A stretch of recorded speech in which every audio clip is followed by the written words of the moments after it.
Welcome to Season 5 of the Long-Winded One podcast. Listen as we showcase original work from top Royal Road authors read by professional voice actors.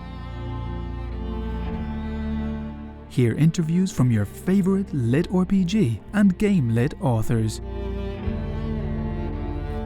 Lastly, listen as the Long-Winded One tries his hand at his first ever lit RPG novel, The Four Treasures. Excerpt of Inexorable Chaos, written by Nino, read by Mass Lindegard. The imminent huntress is in a rather sorry state. All of its top masts were severed and are now dangling off of ropes on the sides. Even still, with the side masts still functional, the ship continues to fly forward, albeit slowly and without the ability to turn. Unlike the Timber Grove, the imminent huntress's side masts were not designed for turning. On the ship, the surviving crew, now 11 from the former 20, are distracted by the approaching frigate instead of repairing the ship's damage. "Stay vigilant! That vessel's got no cannons!" The former first mate, now captain, yells to the crew. The crew heed his advice and take position near the ship's center. They could try to man the cannons, but without the top masts, aiming would be difficult. "Darren, why are they coming near us?" one of the crew, a young lad of 18, asks. "Not sure. And call me captain now," he answers. "They clearly know we're pirates, and they can see the ship's in need of repairs. I doubt they're here to offer help. My bet is they want to board us." "That's a frigate. Do they even have the manpower to take us all on?" "It doesn't matter," Darren grins. "If they board, we board back." The pirates wait as the ship nears them. "Captain, they're not slowing. They're gonna crash!" "I see that. Hold on to something!" he yells and grabs a rail. Indeed, the incoming ship isn't slowing down. At its direction and speed, it will crash into the imminent huntress. But just before impact, the sails and masts of the ship change. The ship drifts to the side, passing the imminent huntress by half a foot from making contact. As it passes, a man, woman, and cat hop off the ship. The frigate doesn't stop. It quickly flies away from the imminent huntress, making counterboarding impossible. All eyes move to the boarders. The first is a well-dressed, tall woman with blonde hair and blue eyes.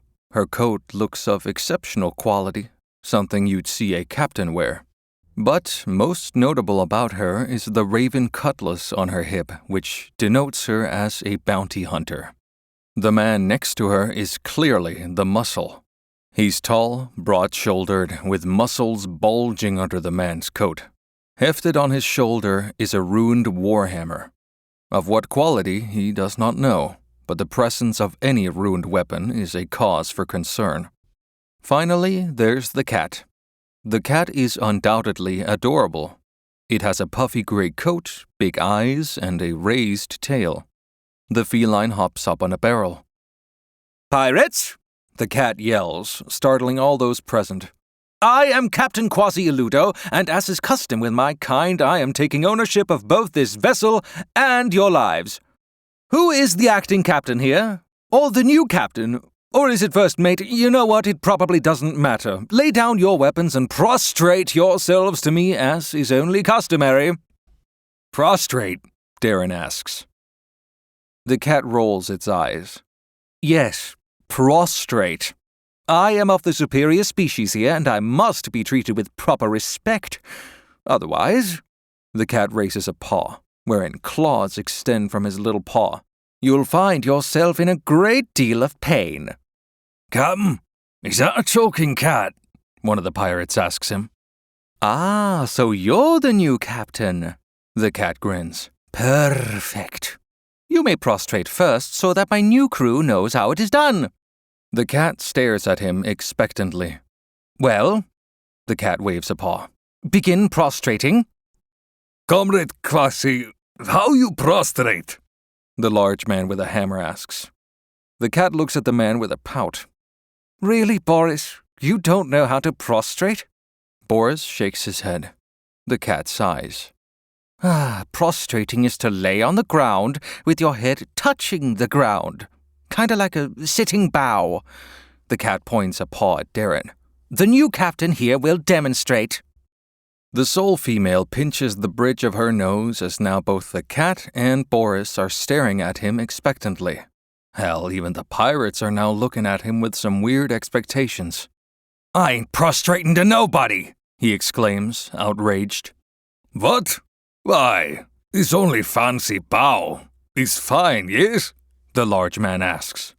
Wait, Boris. Maybe he has knee problems and can't prostrate. I mean, look at him. He's got bloodshot eyes, covered in cuts, and that beard looks absolutely dirty. And don't get me started on the stench. God damn, it's like they haven't showered or slept in weeks. Boris rubs his chin with the hand not currently holding the warhammer. He rumbles in understanding. The cat sighs. Look, Drake. Can I call you Drake? As a magnanimous member of my clearly superior species, I will allow you to attempt to prostrate yourself to the best of your ability. I'll even ignore any inaccuracies in your form. So go ahead. The cat waves a paw like a king waves his arm, with unbridled authority. At this point, every pirate around him is staring at him expectantly, as though he actually might try to prostrate to a talking cat. Fuck you! He curses. No thanks, the cat answers quickly. I prefer the more feminine sex. Also, big species difference. You'd be far too tight. Ha! It's funny joke. A few of the pirates chuckle. Darren glares at them and they quickly stop. You know what? This charade ends. He unsheaths his cutlass and points it at the cat. There's 11 of us and 2 of you. Surrender now and I won't skin you. The cat sighs and shakes his head. Boris, why do they always choose violence? I believe I was pretty reasonable asking only for prostration. Very reasonable. Boris takes a stance with his hammer. A grin rises up to his lips. It's fine. Exercise is good. Endlich, the woman says. She unsheaths her raven cutlass. Well, it looks like you've chosen death. The cat glances at the rest of the crew. After I got your captain and several others, feel free to surrender by dropping your weapons and prostrating. The cat hops off the barrel and starts walking towards the pirates. As the cat catwalks, its body begins to glow for a moment. Then, in a puff of smoke, the cat disappears and is replaced with an 8-foot-tall horned monstrosity. Its 8 eyes move independently while the digitigrade legs bend. Darren takes a step back while the rest of his pirates unsheath their own weapons, only now realizing that their opponents are actual threats. Before he can call out an order, the monster jumps. After dropping off the 3, Myers positions Timber Grove behind the imminent huntress and matches the ship's speed. Since the ship's cannons are on the broadside and the ship can't turn, there's no chance of retaliation at his position. Next, he takes out his spyglass so as to assess the situation, but before he can do that, Hey, what's happening? Myers looks back. He watches Cillian fumble his way across the deck. The short, plump man seems to have a slight sway in his gait as he makes his way up to him. Are you all right? Tired. Very tired. That damn Russian woke me up by shaking and screaming at me. I damn near shot myself. The scent of alcohol wafts off of Cillian's lips. Are you still drunk? Myers asks in surprise. Cillian grins. I may have woke up in the middle of the wee night at a little sip. Myers frowns. At this rate, we're not going to have any alcohol to sell. Bah, he waves a hand. Don't worry, alcohol's cheap. Only now does Cillian notice the damaged ship in front of them. What's happening? Damaged pirate vessel. Your captain has the bright idea to board the ship and subdue over 10 pirates with only them 3. Cillian's eyes widen. Do you think they have alcohol? Myers pauses, completely caught off by the question. Didn't you hear me? They're severely outnumbered. Cillian snorts. The short man stretches his arm above his head until he hears a slight pop. Yeah, and? Quantity ain't shit against quality. Boris is undefeated in arena combat, Irmgard's a professionally trained duelist, and Quasi? Well, Quasi's just scary. The cat? Cillian grins knowingly. He points at the spyglass. They're on the ship, right? Take a peek. Myers frowns, but obliges. He extends the spyglass, aims, and then looks through the hole. He winces as Boris's hammer makes contact with the pirate's side shoulder with such force that the man's body is sent flying into a barrel. He then steps back and dodges another pirate's cutlass with a grin on his mouth. Not far from him is Irmgard. The woman is, to Myers' eyes, extremely skilled. She dances around two pirates with phenomenal footwork. Her cutlass is a blur, as she parries every blow that comes her way. But it's clear that, though skilled, she lacks the experience in fighting multiple opponents. Myers had already noticed several openings she could have taken, but she'd used that opportunity to reposition and reset her stance instead of risking an attack. Useful if you're trying to stall, but not good if your enemy heavily outnumbers you. Speaking of which, where are the rest of the pirates? Then he notices it. What is that? He exclaims in surprise. Cillian chuckles knowingly. That would be our dear captain. That's a Fenrimorph. Oh, you know what that is? Myers nods. The curse of Fenris, he says grimly. He extends the spyglass a bit more and zooms in on the scene. The Fenrimorph is surrounded by 4 wary pirates with weapons pointed. Near them are 2 pirate corpses. One of the corpses is missing an arm, while the other looks like someone took a bite out of its throat, which, considering the red blood dripping from the Fenrimorph's mouth, is exactly what happened. Though surrounded, the Fenrimorph looks to be at ease and in complete control of the situation. As one of the pirates rushes in for a stab, Myers expects the Fenrimorph to blindly rush. Instead, the beast sidesteps easily and then pounces at the pirate. The other pirates react by taking the opportunity of the distraction, but the Fenrimorph doesn't give them the chance. The Fenrimorph grabs the man's throat and then lifts and carries him outside of the circle with superior speed. When it turns around, the monster raises the man by the neck so that the other pirates can see. Then it crushes the man's throat and throws the body to the side. The Fenrimorph tilts its head. How is he able to stay sane? All those cursed have eventually lost their minds. Cillian shrugs. We killed the Alpha before he lost his mind. It matters not, Myers counters. Killing the leader only slows the mind's decay. All have eventually succumbed to the curse. He should not be able to stay sane. That seems like a question you should ask Quasi. I think I will. I throw the choking pirate to the side as he struggles for air. I stand near him, watching the 3 pirates stare at their slowly dying companion. I can both smell and see their fear as the struggles stop. I take a step towards them with a grin that shows all my teeth. They step back. Move, I've got it! At the start of the fight, the new captain ordered his pirates to attack me, and then he ran off. I thought him a coward, but no. The 3 pirates move out of the way to allow the captain to rush forward. In one hand, he now carries a cutlass with a rune at the base. In the other, fuck. He raises the pistol in my direction. I quickly raise my arms to cover my face. Then the gun goes off 3 times.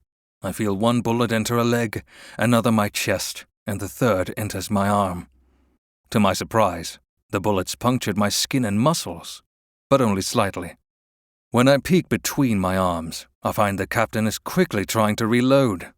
With a growl, I kneel and then jump forward with a burst of speed. "It's coming!" one of the pirates warns. The captain, hearing the warning, abandons reloading and points the runed cutlass in my direction as though to stab. I don't dodge. When I reach him, he stabs forward. The cutlass penetrates my stomach, but I ignore the pain. Instead, I pull him forward and take a bite out of his neck before throwing his limp body to the side. I quickly grab the gun and jump back before the other pirates can react.